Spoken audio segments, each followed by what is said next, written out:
امروز در آسیا پلاس.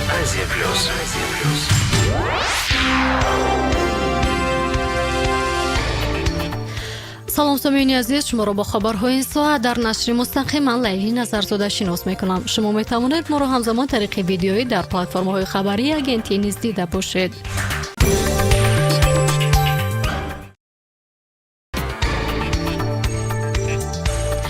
ҳаҷми зарари расида аз оташсӯзии шадид дар бузургтарин корхонаи пахтаи ноҳияи Мастчоҳ Музаффар компания $12 миллион ҳисоб карда шуд. муайян гардид ки дар натиҷаи ҳодиса алангаи оташ наздик ба 700 тонна пахтаро табдил ба хокистар карда, оташнишонон беш аз 400 тоннаи дигарро аз нобудшавӣ берун карда. тафтишот барои дарёфти омили асосӣ сарзадани сохтор идома дорад. тафтишот чанд фарзияро таҳқиқ мекунад, аммо тибқи маълумоти пешакӣ ин оташсӯзӣ барқасдона будааст. оташ дар корхонаи пахта соати 2:30 шаби 25 ноябр аланга задааст. оташнишонон тавонистанд ки дар давоми чанд соати амалиёт оташро хомӯш намоянд. ҳангоми сарзадани ҳодиса дар ин коргоҳ беш аз 1000 тонна маҳсулоти тайёри пахта нигаҳдорӣ карда мешуд. вазири корҳои дохилии ҷумҳурӣ Рамазон Раҳимзода бо мақсади омодагии афсарону сарбозон ба мавсими зимистонгузаронӣ ҳамзамон санҷиши ҳолати омодабошии ҷангӣ аз қисматҳои ҳарбии қушунҳои дохилии вазорат дар вилояти мухтори кӯҳистони Бадахшон боздид ба амал овард. тавре маркази матбуоти вазорат хабар медиҳад, омодабошии ҷангии ҳайати шахсии қисмҳои ҳарбӣ ба хусус сарбозону афсарон дар сатҳи баланди касбӣ буда, техника ва силоҳу лавозимоти ҷангӣ дар ҳолати хуби коршоямӣ қарор доранд. тоҷикистон ният дорад ки дар соли оянда ба системаи ягона энергетикии Осиёи марказӣ баргардад. дар ин бора вазири саноати мамлакат Шерали Кабир зимни суханронӣ дар анҷумани дуюми Авроосиё дар Москва иброз доштааст. ӯ инчунин илова кард ки дар баробари ба фаъолият пардохтани системаи энергетикии муттаҳид мебояд тағйирот дар бозор ва ҷаҳонро ба назар гирифт. пас аз ба фаъолияти пурра оғоз кардани нерӯгоҳи барқиёби Роғун имкон медиҳад ки бозори энергетикии минтақа ба таври куллӣ тағйир ёфта, камбуди энергия электрикӣ дар қаламрави Осиёи марказӣ бартараф карда шавад, гуфт вазири саноат.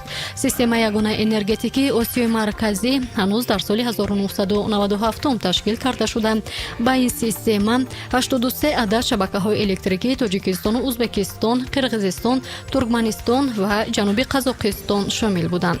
ҳамзамон Қазоқистону Узбекистон барои обёрӣ намудани заминҳои кишоварзӣ ба ҷиҳати таъминоти обӣ аз Тоҷикистону Қирғизистон вобастагӣ доштанд. дар ивази об ба Тоҷикистону Қирғизистон дар асоси нархномаҳои имтиёзнок, нафту газ ва ангиш таъмин карда мешуд. системаи мазкур дар соли 2009 аз фаъолият боз монда, кори он пас аз 10 сол дар соли 2019 барқарор карда шуд, аммо бидуни иштироки Тоҷикистону Туркманистон. ҷамъияти ҳилоли аҳмари Тоҷикистон тасмим гирифтааст ки то охири соли равон ба 814 нафар ятимони то 16 сола кӯмакпулӣ моҳона расонида бошад. иқдоми мазкур дар доираи лоиҳаи дастгирии ятимон бо сарпарастии ҷамъияти ҳилоли аҳмари Амороти Муттаҳидаи Араб роҳандозӣ мегардад.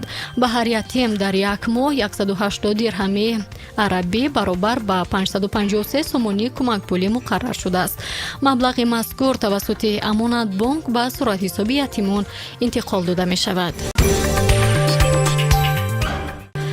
ҳамакнун барои аз Тоҷикистон ба Қирғизистон сафар кардани кормандони намояндагиҳои дипломатии Қирғизистону Тоҷикистон, кормандони созмонҳои байналмилалӣ ва намояндагиҳои онҳо дар ин кишвар, инчунин аъзои оилаи онҳо ки ҳуҷҷати таъкидкунандаи хешутаборӣ, аккредитатсия ё шиносномаи дипломатии хизматӣ иҷоза дода мешаванд. чунин тағйирот аз ҷониби раиси Девони вазирони ин кишвар Оқилбек Ҷаборов ворид карда шудааст, хабар медиҳад Аки пресс.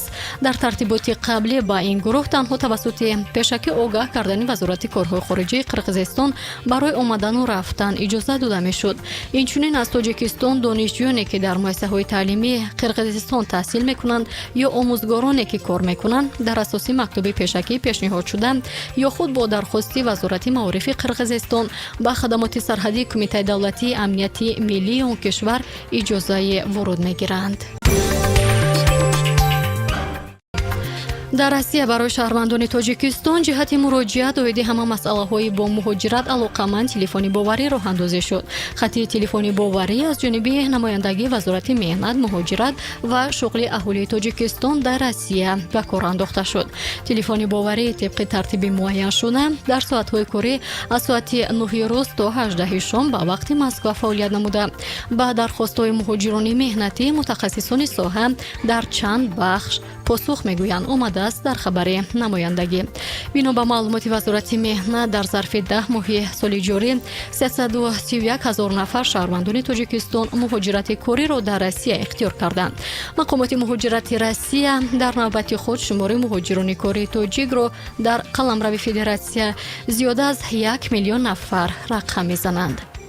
خب این بود نشر جنبستی برنامه خبری در رادیوی آزیا پلوس. شما میتوانید هم روزه پخش آنلاینی ما را طریق صفحه فیسبوک، اینستاگرام و یوتیوب نیز دیده باشید.